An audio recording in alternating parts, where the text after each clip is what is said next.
just showing the difference of mixing part A with part B or mixing part B with part A. I'm using the heat gun to heat up the part A.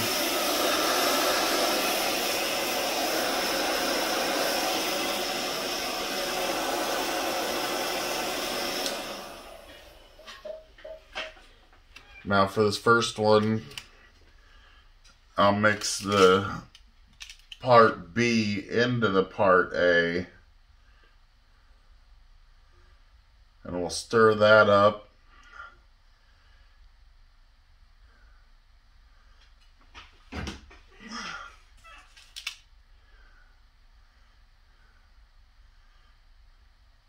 I'm mixing a pretty full batch. If I mix a full cup, it seems to have less air bubbles than if I mix a half or a small amount. And I've got 6 tumblers that I'm working on, so I have plenty of places to put this much epoxy.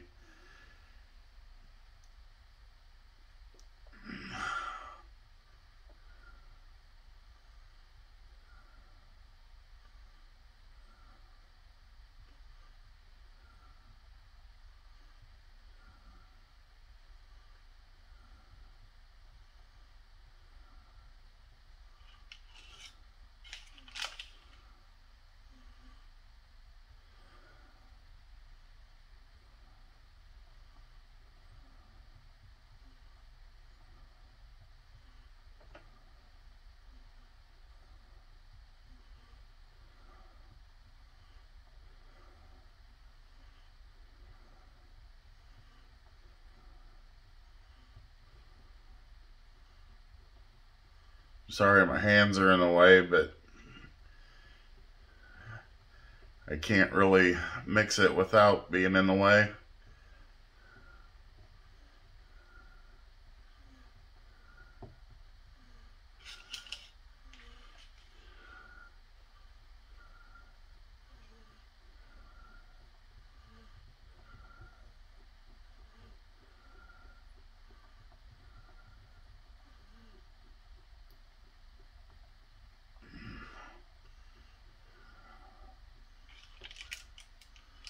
It's looking pretty clear.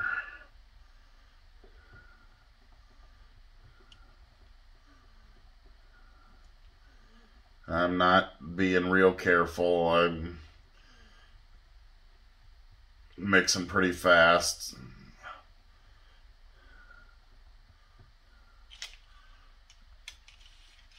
Okay, that looks pretty good.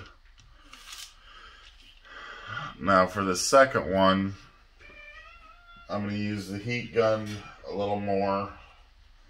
I'm actually going to heat up part A as I pour it into part B.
So I'll mix that up.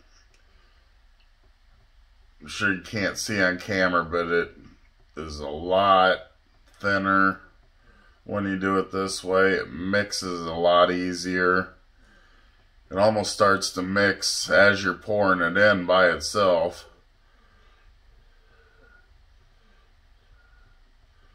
Stirring the same, not slowing down or speeding up for this one. It actually stirs faster because it's not as thick.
I said, I'm going pretty fast with this. I'm not worrying about putting air bubbles in it. I'm just mixing it up.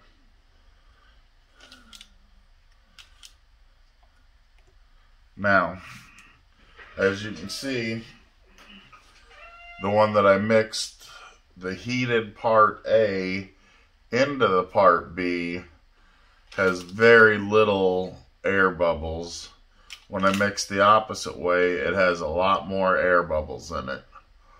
Both of them are usable. It's not a big deal. These little micro bubbles will pop, but I prefer heating it and then mixing A into B instead of B into A with a little bit of heat. It just has very little air bubbles, mixes a lot easier. As you can see, I wasn't being careful with it. I was mixing pretty fast. Both of them are clear, ready to go. Just showing you how it works. Thanks.